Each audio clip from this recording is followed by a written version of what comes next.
Leak मामले पर भी बड़ी अपडेट आज हम आपके लिए लेकर आए हैं।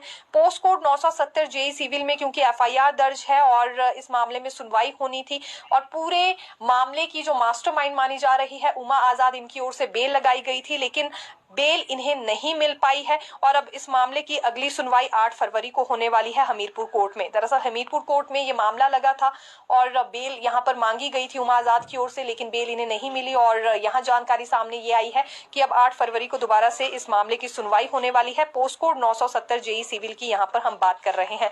अगर इसी पोस्ट कोड को लेकर एक और जानकारी दे तो एक चार्जशीट इसमें क्योंकि एसआईटी टीम की ओर से पहले ही दायर कर दी गई है, विजिलेंस की ओर से, माफी चाहेंगे, विजिलेंस की ओर से इसमें पहले ही एक चार्जशीट दायर कर दी गई है जिसमें जो 3 आरोपी थे रवि कुमार, रंजित और मुकेश, इन्हें जमानत मिल चुकी है, लेकिन उमा आजाद को बेल नहीं मिली। और कुछ एक युवाओं की ओर से तो यहाँ ये भी मांग रखी जा रही है कि कड़े से कड़ा दंड इन आरोपियों को दिया जाना चाहिए जिन्होंने पेपर बेचने का या खरीदने का काम किया है, क्योंकि सभी का भविष्य देखिए इस बीच लटक कर रह गया है।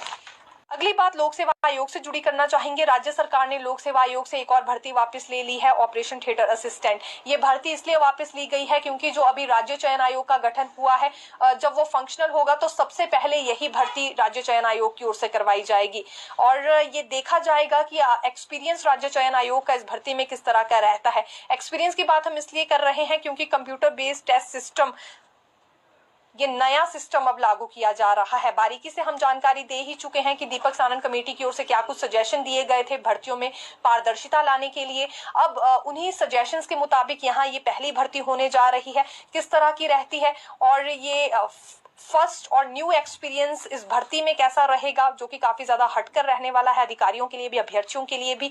ये इस चीज का आकलन भी यहाँ देखिए बाद में किया जाएगा। तो कंप्यूटर बेस्ड टेस्ट सिस्टम इस भर्ती में इस्तेमाल होने वाला है। ऑपरेशन थिएटर असिस्टेंट, पहले लोक सेवा आयोग को ये जिम्मा दे दिया गया था भर्ती करवाने का, लेकिन अब वापस ली जा रही है राज्य चयन आयोग क्योंकि इस भर्ती को करवाएगा और इसी भर्ती से शुरुआत अब राज्य चयन आयोग की भी होने वाली है।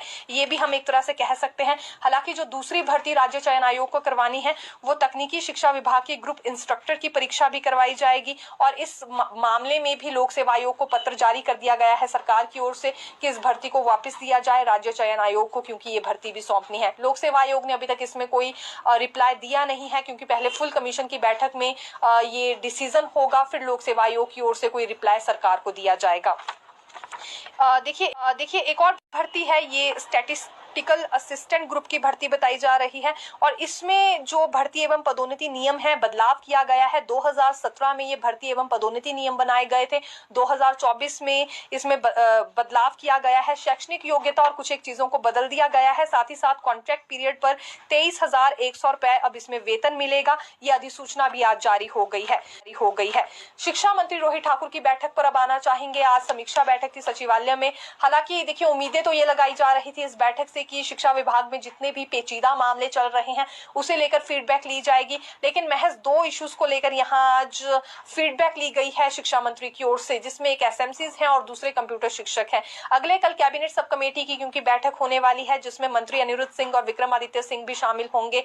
ये 3 मंत्रियों की क्योंकि कैबिनेट सब कमेटी बनाई गई थी और अध्यक्ष इसमें शिक्षा मंत्री रोहित ठाकुर हैं, तो इसी पर फीडबैक ली गई है अधिकारियों से और ये भी अधिकारियों को कहा गया है कि अगले कल वो पूरी प्रेजेंटेशन तैयार करके आए और अभी लीगल स्टेटस इन दोनों ही मामलों में क्या चल रहा है ये भी बताना होगा। एसएमसीज की ओर से मांग उठाई जा रही है पॉलिसी को लेकर और कंप्यूटर शिक्षक भी रेगुलर पॉलिसी की मांग उठा रहे हैं।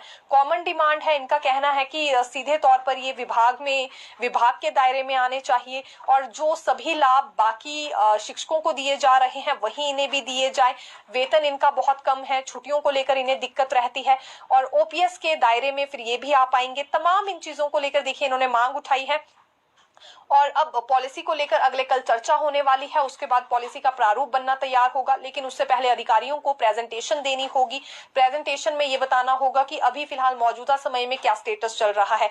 1300 के करीब कंप्यूटर शिक्षक है, 2555 के करीब एसएमसीज हैं। अगर रेगुलर पॉलिसी इनके लिए बनानी है तो फिर कैसे आसानी से बनाई जा सकती है, कितना जल्दी बनाई जा सकती है और वित्तीय भार कितना सरकार